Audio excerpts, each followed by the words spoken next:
आज के इस वीडियो लेक्चर में हम माइटोकॉन्ड्रिया के बारे में अध्ययन करेंगे। माइटोकॉन्ड्रिया की संरचना, माइटोकॉन्ड्रिया के कार्य की, उसका बायोजेनेसिस, इसकी उपस्थिति, उसकी संरचना के बारे में पूर्णतः जानकारी प्राप्त करेंगे। सबसे पहले देखते हैं इंट्रोडक्शन कि माइटोकॉन्ड्रिया है क्या। माइटोकॉन्ड्रिया को जैसे भी अपन पहले बताया था कि माइटोकॉन्ड्रिया कोशिका के अंदर एनर्जी प्रोडक्शन का सेंटर होता है, अतः इसे पावर हाउस ऑफ सेल बोलते हैं। तो माइटोकॉन्ड्रिया एक कोशिका के अंदर पाए जाने वाला एक डबल मेम्ब्रेन बाउंड स्ट्रक्चर होती है, यानी कि इसके ऊपर जो दो लेयर, यूनिट मेम्ब्रेन की दो लेयर पाई जाती है, आउटर मेम्ब्रेन और इनर मेम्ब्रेन। और यूकेरियोटिक कोशिकाओं के अंदर साइटोप्लाज्म के अंदर उपस्थित होता है। माइटो का मतलब होता है थ्रेड्स, मतलब धागे, और कॉन्ड्यूट का मतलब होता है ग्रेन्यूल लाइक, यानी कि ग्रेन्यूलर लाइक या थ्रेड लाइक जो स्ट्रक्चर जो है, जो कि पावर जनरेशन का काम करती है, वो माइटोकॉन्ड्रिया है। सबसे पहले इसको रिचर्ड ऑल्टमैन ने 1894 के अंदर इसको देखा तथा इसने इसको माइटोकॉन्ड्रिया नाम बेंडा नामक साइंटिस्ट के द्वारा 1988 में दिया गया। माइटोकॉन्ड्रिया को हम कोशिका का पावर हाउस कहते हैं। क्यों? क्योंकि माइटोकॉन्ड्रिया के अंदर कोशिका को आवश्यकता अनुसार जितनी एनर्जी की जरूरत होती है, उस एनर्जी का प्रोडक्शन माइटोकॉन्ड्रिया के द्वारा किया जाता है।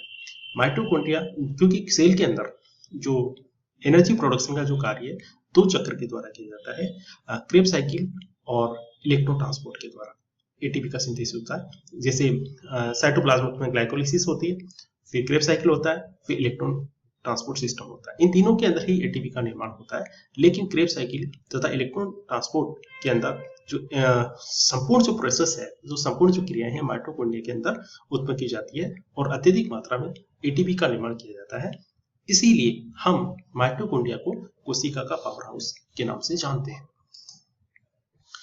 माइटोकॉन्ड्रिया कैसे बना, इसके बारे में अलग अलग थ्योरीज दी गई है। इसमें एंडोसिम्बायोसिस थ्योरी जो है वो सबसे ज्यादा पॉपुलर है।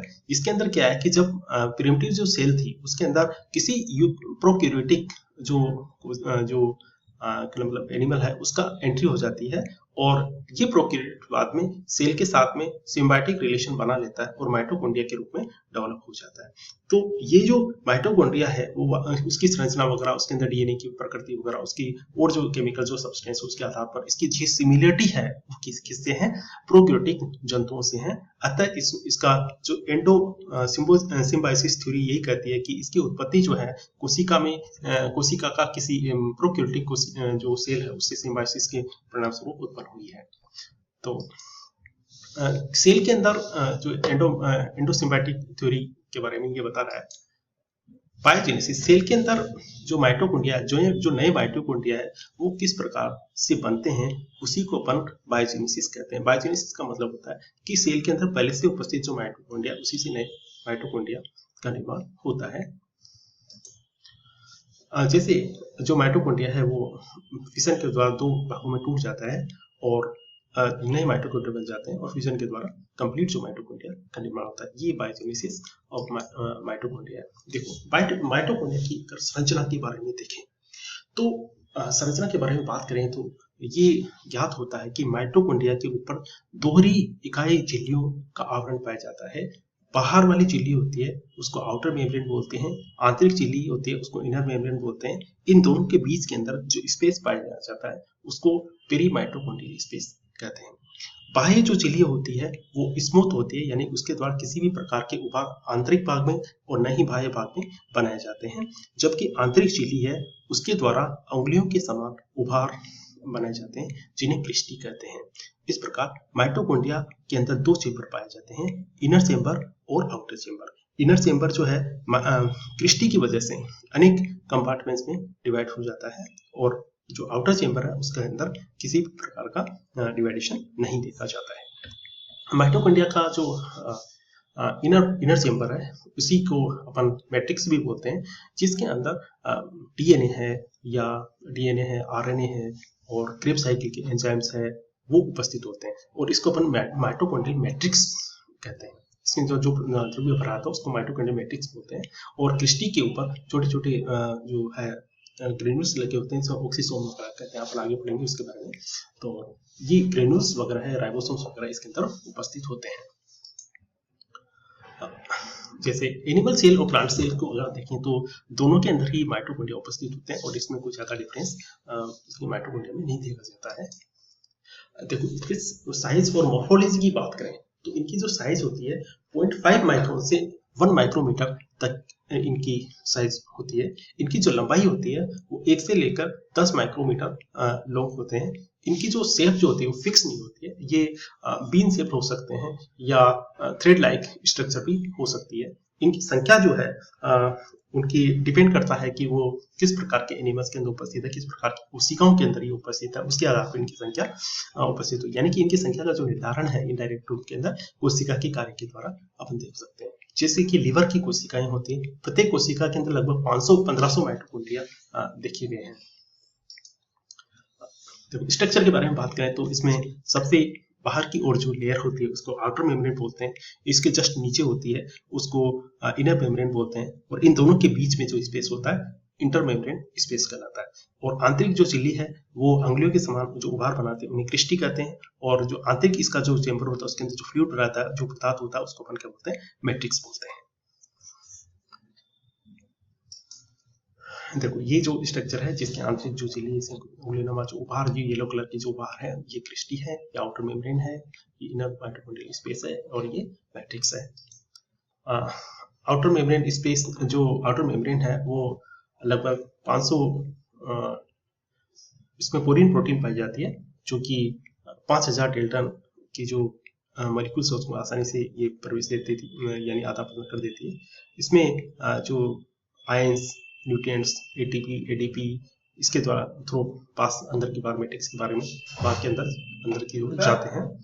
और स्पेस जो है पेरी माइटोकॉन्ड्रियल जो स्पेस है, पेरी माइटोकॉन्ड्रियल जो स्पेस है उसकी जो डायमीटर होता है 17 एंगस्ट्रॉम होता है, और ये आउटर मेम्ब्रेन और इनर मेम्ब्रेन के बीच के अंदर उपस्थित जो है वो भाग होता है। जो और इनर जो मेम्ब्रेन होता है उसके जो क्रिस्टल उभार पाए जाते हैं, इस मेम्ब्रेन के ऊपर जो है क्रेब्स साइकिल से संबंधित जो एंजाइम्स पाए जाते हैं, केवल एफडीएच जो एंजाइम होता है इनर माइटोकॉन्ड्रियल मेम्ब्रेन के अंदर उपस्थित होता है, जबकि जो मैट्रिक्स होता है उसके अंदर क्रेब्स साइकिल के अन्य जो एंजाइम्स पाए जाते हैं। और ये जो क्रिस्टी होती है, क्रिस्टी के अंदर ऑक्सीसोम मॉलिक्यूल्स पाए जाते हैं, ऑक्सीसोम के कण पाए जाते हैं, जो कि एटीपी सिंथेसिस के अंदर महत्वपूर्ण योगदान करते हैं। जैसे ये इनर मेम्ब्रेन के ऊपर पाए जाने वाले जो ऑक्सीसोम है उसको देखें तो इसके 3 पार्ट होते हैं, जिसमें ऊपर वाला जो F1 पार्टिकल्स इसको बोलते हैं, और ये जो है इसके 2 पोर्शन होते हैं, F0 पोर्शन होता है, F1 पोर्शन होता है। जो ऊपरी भाग जो होता है 8 से लेकर के 9 नैनोमीटर होता है, जबकि जो है 4.8 नैनोमीटर तक होता है। इसमें ऑक्सीडेटिव रिडॉक्स रिएक्शंस होती है जिसके द्वारा एटीपी का सिंथेसिस माइटोकॉन्ड्रिया के अंदर किया जाता है। और जैसे क्रिस्टी जो है, क्रिस्टी के बारे में बात कर चुके हैं कि ये अंदर की भाग में उंगली समान उभार होते हैं और जिसके ऊपर ऑक्सीसोम लगे होते हैं, ये F1 पार्टिकल्स लगे होते हैं। और इसके मैट्रिक्स जो है, मैट्रिक्स के अंदर ये होमोजीनियस और सघन और प्रकार का एक द्रव्य होता है, जो कि माइटोकॉन्ड्रिया के 2-3 भाग के अंदर उपस्थित होता है। इसके अंदर DNA, genome, enzymes, ribosomes, tRNA, granules, fibres, tubules आदि उपस्थित होती है, और एटीपी को बनाने के लिए आवश्यक जो मशीनरी है वो मैट्रिक्स के अंदर भी उपस्थित होती है। माइटोकॉन्ड्रिया में एक डीएनए उपस्थित होता है, और ये जो डीएनए है वो डबल स्टैंडर्ड सर्कुलर डीएनए होता है, और इसके अंदर राइबोसोम्स भी माइटोकॉन्ड्रिया के अंदर उपस्थित होते हैं। माइटोकॉन्ड्रिया अपने जनन के लिए, ऊर्जा के लिए अन्य जो है सेल के अन्य जो कार्य है उनके ऊपर डिपेंड नहीं करता है। यानी कि इसका जो सर्कुलर जो डीएनए है उसी के द्वारा प्रोटीन सिंथेसिस के लिए आवश्यक जो आरएनए उसका जो निर्माण है, ट्रांसक्रिप्शन किया जाता है। और माइटोकॉन्ड्रियल जो डीएनए का रेप्लिकेशन है वो भी जो मुख्य जो डीएनए उसके रेप्लिकेशन से बिल्कुल स्वतंत्र होता है। इस प्रकार माइटोकॉन्ड्रिया एक स्वायत्त कोशिकांग है जो कि अपने कार्य के लिए या अपनी रेप्लिकेशन के लिए, अपने बनने के लिए माइटोकॉन्ड्रिया जो न्यूक्लियस है उसके नियंत्रण से नहीं रहता, अतः इसको ऑटोनोमस ऑर्गेन भी कहते हैं। जैसे माइटोकॉन्ड्रियल डीएनए का ये जो है वो बताया गया, जिसके अंदर लगभग 6569 बेस पेयर्स उपस्थित होते हैं, और ये इसकी मल्टीपल कॉपीज इसके अंदर उपस्थित होती है। और इसके अंदर जो डबल स्टैंडर्ड ये सर्कुलर डीएनए होता है जिसकी खोज नासेन नास के द्वारा की गई थी। जिसमें ये राइबोसोमल आरएनए, टीआरएनए और 13 प्रकार के माइटोकॉन्ड्रियल मेम्ब्रेन प्रोटीन का सिंथेसिस के द्वारा किया जाता है। देखते हैं कि इसमें ये डबल स्टैंडर्ड सर्कुलर डीएनए है और इसमें न्यूक्लियर डीएनए और माइटोकॉन्ड्रियल डीएनए के अंदर डिफरेंस देखें तो ये mitochondrial DNA double standard circular DNA होता है, जबकि ये डबल स्टैंडर्ड लीनियर डीएनए जो होता है न्यूक्लियर डीएनए होता है। माइटोकॉन्ड्रियल डीएनए की चलो इतना आपके काम का नहीं है। देखो माइटोकॉन्ड्रिया उसका कार्य क्या है। माइटोकॉन्ड्रिया का कार्य जो होता है कि क्रेब्स साइकिल और एटीपी की जो संपूर्ण जो प्रोसेस है वो माइटोकॉन्ड्रिया के अंदर संपन्न की जाती है। इस प्रकार सेल रेस्पिरेशन में माइटोकॉन्ड्रिया का महत्वपूर्ण योगदान होता है। एरोबिक रेस्पिरेशन जिसको अपन बोलते हैं, इसकी कौन कौन सी जो काम है वो कौन कौन सी लेयर के ऊपर किए जाते हैं। आउटर में जो मेम्ब्रेन रहता है उसमें फैटी एसिड का इलोंगेशन वगैरह या उसका डिग्रेडेशन वगैरह किया जाता है। इनर मेम्ब्रेन जो होता है ऑक्सीडेटिव फॉस्फोराइलेशन की क्रिया होती है। मैट्रिक्स के अंदर Krebs cycle, beta oxidation, detoxification और अमोनिया होती है और यूरिया जो साइकिल है वो भी मैट्रिक्स के अंदर ही संपन्न की जाती है। ये